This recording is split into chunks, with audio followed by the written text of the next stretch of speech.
Have y'all ever heard the term facts over feelings?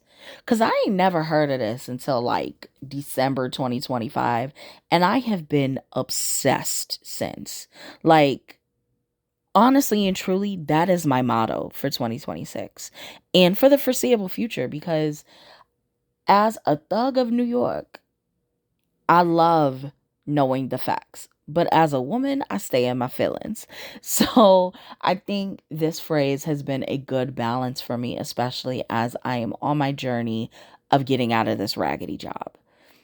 And let me actually take y'all back a little bit. If you have not been following me for a minute, if this is like your first time really getting to know me, November 2024, I ended up getting laid off from my job, and it was a really dope job.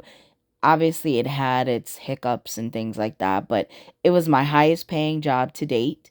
And I really loved it. It was remote. It was everything that I was searching for. There were so many growth opportunities, right? But unfortunately, the name of the game in nonprofit is contracts lose funding all the time. And unfortunately, the contract that fell through was paying for 50% of my pay. So, what are they going to do? They had no choice but to let me go. And so I said to myself, all right, I've been praying about my business. I'm going to just do this full time. But let me tell y'all something. Let me tell you something. If you never run a business before, it is difficult. Okay? It is freaking difficult. And I knew it was difficult, but I didn't realize how difficult it would be. And so I found myself in this spot all of 2025 where I was very depressed and felt unsafe financially. And I said, all right, let me grab onto anything I could. And so that's why I'm in this raggedy job that I'm in now because I just needed a job. And I knew it was below what I wanted. Actually, from the minute I got in there, I said, "Oh no, this is just not for me." And as time has gone by, as the last few months have gone, I'm like, nah, I got to get out of here, right? But my point here is this.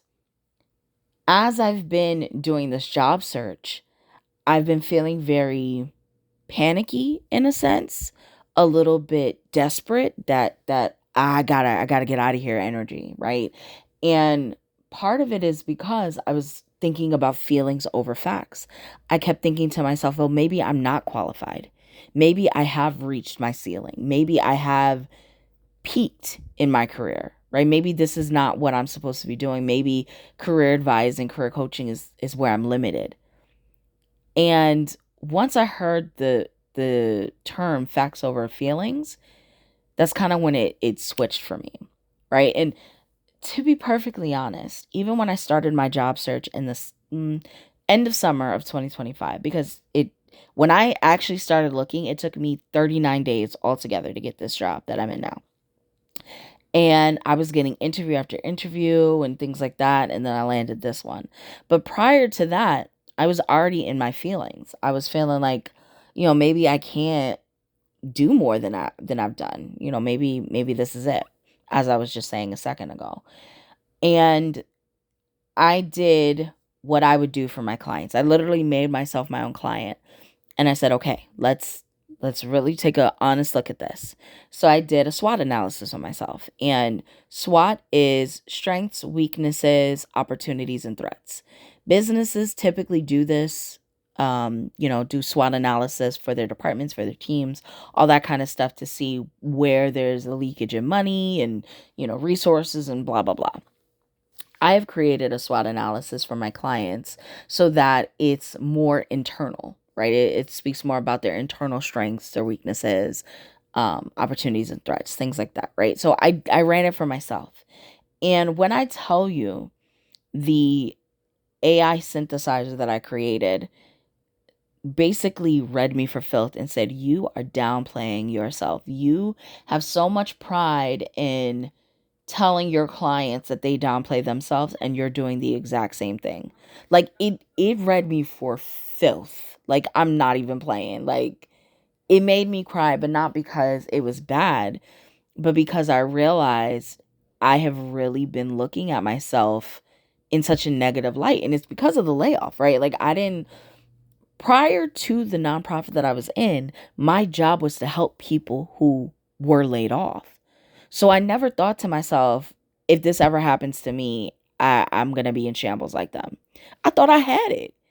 Like I thought I'd be good, but and it was not like that at all. Like the layoff really knocked me down quite a few pegs.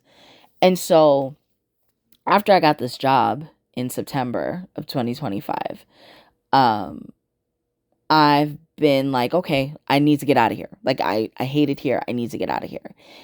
But because of how I've been feeling that I've got to get out of here energy, any minor rejection I'm in my feelings about, or anything where I'm like, how come no one's called me yet? I'm in my feelings about.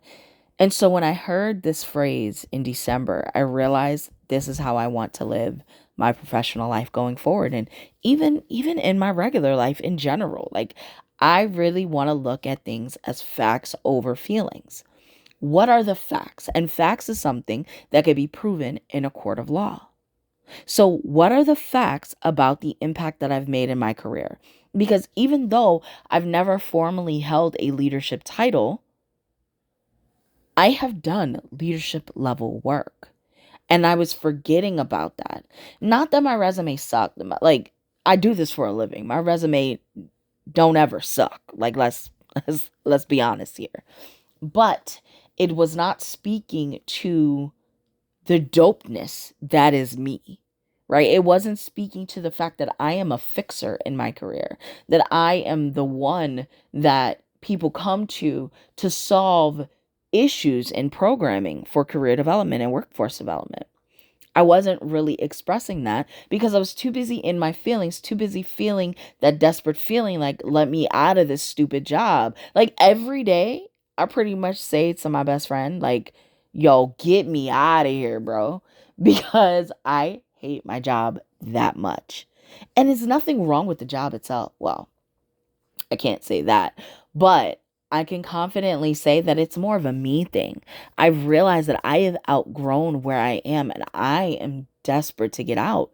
But once I heard facts over feelings, it grounded me. Like, I'm not even kidding. It genuinely grounded me because then I started looking at all the facts about my career. I started looking at all the ways that I've solved problems for companies and why, even without a leadership title, I've still been doing leadership level things. And this is how I'm moving forward in my own career, but also in my business. These are the things that I'm now teaching my clients: facts over feelings.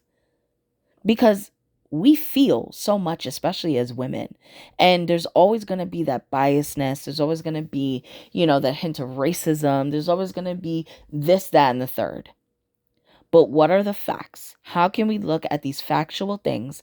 Again, things that can be proven in a court of law, right? It can't be just something that you feel and you're saying this is a fact. No, it has to legitimately be a fact.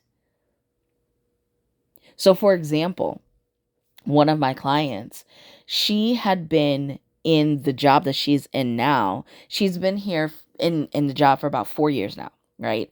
And the beginning of 2025, I ran a program called Command the Room, Sis. And in this program, it's literally all about how you can command your professional spaces, right? Whether that's you looking for a new role outside of your company, whether that's you looking for a promotion in your current company, right? And so she had a lot of trauma from her last few jobs because they didn't treat her well. She didn't know how to speak up for herself. And this is not some meek, wallflower girl that I'm speaking about. Like she's tough, right? Like there's a strong black woman. But because of how she was treated in her last jobs, she didn't know how to speak up for herself. She didn't know if it was even appropriate to say certain things. And so even in this job that she's in now, it's a much better job than she was in previously. When she did try to move up, she felt like she was blocked and that they didn't want her to move up. And so she just kind of shrank back. And so when she came into Command the Room, Sis, she was very much like, I hate my job. I need to get out, blah, blah, blah, blah, blah, right? But as we went through the program, she was able to realize how she could speak up, where she wanted to speak up, what she wanted to even be known for at that place, and in general in her career. And so recently I had been telling her, because she's one of my longest standing clients, so we're constantly communicating it. I was telling her, like, why haven't you gone for a promotion yet? Like, what's the holdup? What are you waiting for? And she was making these excuses, and I knew it was excuses. I don't know if at the time she knew, but I knew. And I kept trying to encourage her anyway. So finally, in December, she decided she wanted to speak to her VP and see about how she can move up, right? And when I tell you, she was so upset with herself afterwards, because she said to me, I could have been gone to the VIP or the VP. The VP said to me that she was waiting for me to talk to her, but she didn't know that I wanted to move up in my role. She didn't know my goals or anything like that. And so because of that, she thought I was comfortable where I was at. So that whole time, because she was in her feelings, thinking that she can't do this or that, she was her own bottleneck. She was the reason that she wasn't progressing. And so this is what facts over feelings is all about. What are the facts? How can I show myself and others how I've impacted the places that I've worked at, how I impact the place I'm at now? What can be proven in a court of law about my experience? For her, she had already been implementing different resources and different things to help her clients. She had already been developing ways to train new staff. These are things she was already doing, but she wasn't looking at it in that way that is impactful. She wasn't thinking about it that I'm doing things to move the needle, to move the bottom line for my department. She wasn't thinking about it in that way. And because of that, she was holding herself back. So I want you to think, what are ways that you are holding yourself back? What are the feelings that you've been putting over the facts?